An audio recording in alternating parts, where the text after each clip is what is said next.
Hey guys, hi, how are you? Today I bring you the 2023 Nissan Rogue. In this video, I'll go over some of the features, the different packages that it offers, and then we'll take it for a drive and I'll give you, like always, my honest impressions.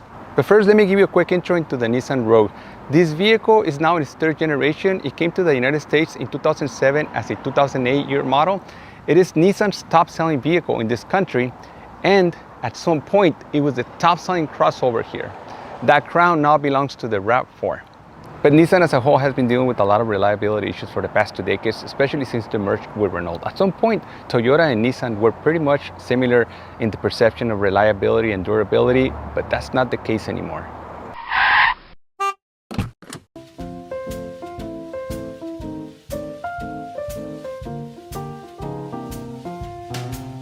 Nissan offers the Rogue in 5 versions called the S, the SV, the Midnight Edition, the SL, and the Platinum. This is the base model S trim with all-wheel drive.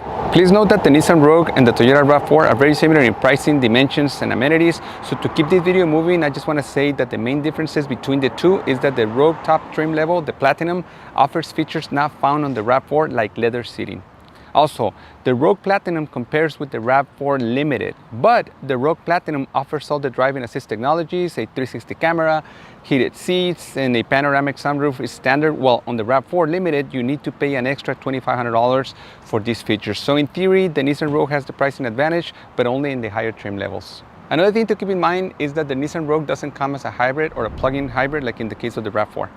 Let's talk about this engine. The Nissan Rogue only comes with one engine option. It's a 1.5 3-cylinder turbo engine that peaks at 201 horsepower and 225 pound-feet of torque, and is mated to a CVT transmission. It's rated at 28 in the city and 34 on the highway. 0 to 60 in about 8 seconds, which is about a second faster than the RAV4. But remember, the RAV4 comes with a traditional 8-speed automatic, so the experience is going to be a little bit different than that of the Rogue's CVT. Let me give you a quick intro to the exterior of the Nissan Rogue because it's one of my favorite aspects of this vehicle. It's very boxy, very masculine, reminds me of the old X-Trail that I used to see in the streets of Mexico. Starting with this front end that has a very strong presence with this corporate grille, with this U-shaped chrome piece right here, and then the split LED headlights. These are LED headlights. These are your daytime running lights and incandescent turn signals. And then on the sides, you have these functional vents and no fog lights. You can get fog lights in other trim levels or as a standalone option. And then at the very bottom, you have this very interesting piece that gives the Rogue a very interesting utilitarian look, but in reality, it's just cheap rubberized plastic. Looking at this vehicle from the side, I really like the dimensions and the boxy look of the Rogue. It's about 183 inches long, slightly longer than the RAV4. And I really like what they did with the cladding on both the rear end and the front because it visually scoops up the overhangs to give the Rogue the impression of being a taller vehicle, when in reality it's only 8.2 inches off the ground, which is slightly less than the RAV4. These tires are 235s by 65s, 17-inch wheels. I've been driving it throughout the day and it's a very comfortable ride. So I'm guessing that once you start upgrading to the 18 and 19-inch wheels, yes, the vehicle may look a little bit nicer, maybe more aggressive, but you're gonna sacrifice a little bit of ride quality. Let me know if you have this vehicle. Let me know if you have the 18 and 19-inch wheels and how it drives. Something else I wanted to mention about the exterior of this vehicle is how the chrome was kept to a minimum, with just maybe the grille and then this piece right here and the badging. But if you want less chrome than this, you can opt for the Midnight Edition that basically blacks out everything to include the wheels, which is gonna give you glossy black wheels. Another thing that I really like about this Nissan Rogue over the RAV4 is that it doesn't have that floating roof design that I think is kind of silly played out. So it just opts for this old school boxy SUV design. Moving on to the rear end of the Rogue, not much to say. I do like how they spelled out Rogue right here, similar to what they do with the Pathfinder. And then you have these horizontal taillights that are a combination of LED and incandescent. And then you have this canopy style spoiler that houses the third brake light right here. Then when you move at the bottom, right here, you have this texturized rubber bumper, and then this lighter gray that is not my favorite, it looks kind of cheap. And then you don't have any visible exhaust pipes. Interesting. Moving on to the interior. Starting with the sitting position, I think is very good, high like you would expect from a crossover, and the Nissan Rogue offers really good visibility. Legroom is very similar number-wise to the RAV4, and sometimes it seems like car manufacturers mimic what the other one does and end up offering nearly identical specs to the competition. I'd like to give a special mention to this key fob because it was finally upgraded. When this third generation first came out, it still had the old key fob that I had on my 2011 Nissan Juke. So it was very old, so I'm glad that for this year it was upgraded to this nicer key fob. And then to start it, it's just a typical start button that is down here.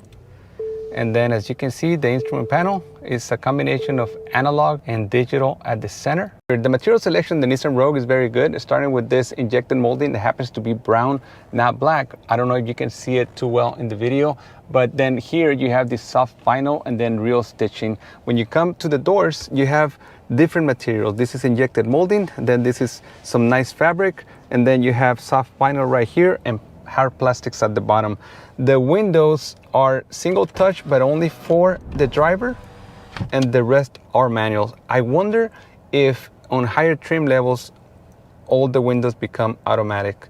And of course you have power mirrors and your control is right here. And then here, you have this flat bottom steering wheel that in higher trim levels, you can wrap it in leather. The center screen is an 8-inch touchscreen that in the SL grows an extra inch. And because this is the S trim, which I mentioned earlier, the AC is a single zone, but in other trim levels, it can be had in dual and even tri-zone climate controls. Let's move on to the rear seat, but first let me show you how wide these doors open to a 90-degree angle, which is very convenient for people with families. And then the legroom is very adequate here, as well as the headroom, very generous. When it comes to the door panels, it cheapens out a little bit because this becomes hard plastic. This is the same fabric, and then you have this nice vinyl where your elbow touches and hard plastic at the bottom. Let's move on to the rear cargo area. Remember, this is manual, but it can be had with a power liftgate. The cargo capacity of the Nissan Rogue is 31.6 cubic feet, less than what the RAV4 offers at 37.6 cubic feet, but please don't take my word for it because manufacturers have their own way of measuring their cargo areas. I think that the cargo room of the Rogue is great, and remember that you can lower the rear seats if you need the extra cargo room. Let's go drive this thing. I'm getting tired of talking. Despite the fact that this is a 3-cylinder, it doesn't have a lot of vibration compared to a 4-cylinder. If you notice, when I was talking about the engine, I showed you some footage of the 3-cylinder when it was running, and notice how the engine cover was vibrating. I wasn't expecting this vehicle to be as quiet as it is. I wanted to give this car a fair chance, and I was not really expecting this level of quietness, relative quietness in this vehicle. So that is a plus for this car. Now, talking about the CVT transmission, the latest one I drove was the one on the Honda Civic, and that one was not as responsive as this one. This one is way better.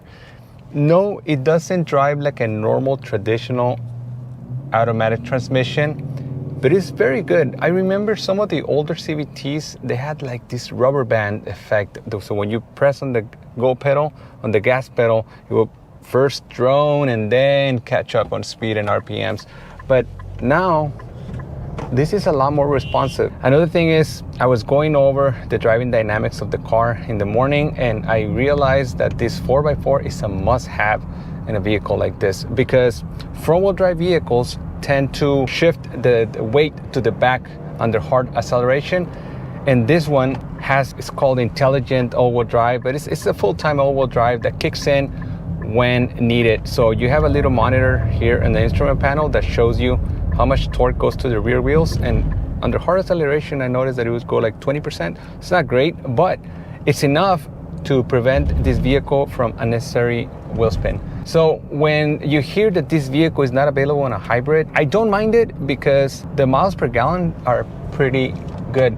Now, keep in mind that these smaller engines with turbos tend to be a little thirsty once you start stepping on the gas pedal. When you drive it normally, you might be able to reach those claimed MPGs, but as soon as you start driving aggressively, it's gonna drop more than a normally aspirated engine. The third generation Nissan Rogue started with a normally aspirated engine, which was a 2.5, and that was an older engine that was proven. Now with this 1.3, I'm not sure it's gonna hold up well, because my last experience with the new engine was in 2011. I had a Nissan Juke that I believe it had a 1.6 turbo engine, and that engine had to be replaced at 30,000 miles. And then I started getting these recall notices for different issues with that engine, and class action lawsuits for excessive oil consumption, and then timing chain failure, all kinds of things for that car. So it was kind of disappointing, because I did like the car when I had it. It was fun to drive, but that engine wasn't reliable at all. And this is the case of this smaller 1.3 engine that is a first timer for Nissan, at least in the United States. So I don't know how it's gonna hold up in time. I wouldn't bet on this car long term, but it drives pretty nice. I have no complaints. Let's put it in manual mode here. How is it here? Saying, for example, right now we're doing that downshift, or fourth gear, and then it picks up really well. And right now we're going 75, 80, and it mimics an 8 speed here. And at 75 miles per hour is doing less than 2,000 RPM. How is that possible? I have no idea. The road noise is kept to a minimum, not a lot of wind noise. I do hear a little bit over here at the corners of the windows, but for the most part, this is a quiet vehicle considering what it is. And the visibility is great. I would get it with all-wheel drive, and if it was up to me, I will get it with the SV package, which gives you certain options that reasonably equip this car to have a better experience with it. Now, if you have the pockets, then you can opt for the SL, and then the top of the line Platinum. I think it's a great deal compared to the limited RAV4. The only 2 Nissan cars that I had were not that great. As I said, one of them was the Nissan Juke. Had to replace the engine at 30,000 miles, all kinds of problems. And the other one was an older Nissan, 2001 Nissan Maxima.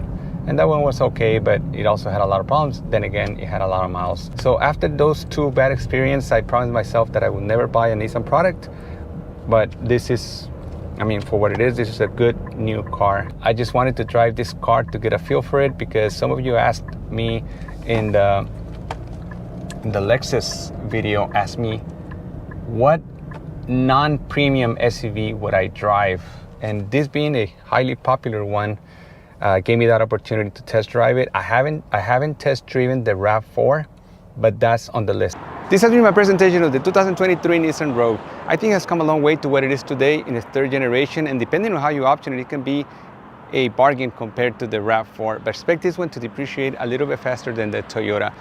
If I were in the market for a compact SUV, I'd probably still pick the RAV4 versus this one, mainly because of this 3-cylinder engine. I do not know how a turbo 3-cylinder engine is going to hold up in time, especially mated to that CVT transmission, and we know that CVT transmissions tend not to hold up too well when the miles pile up. I do like the way it drives. I even prefer the exterior looks of it and the interior layout over the RAV4. I just don't trust the long-term reliability of this vehicle. But please let me know in the comments, do you have one of these? How many miles do you have on it? Has it turned out to be a good vehicle, a bad experience? I want to hear from you. Thank you for watching, and I'll see you next time.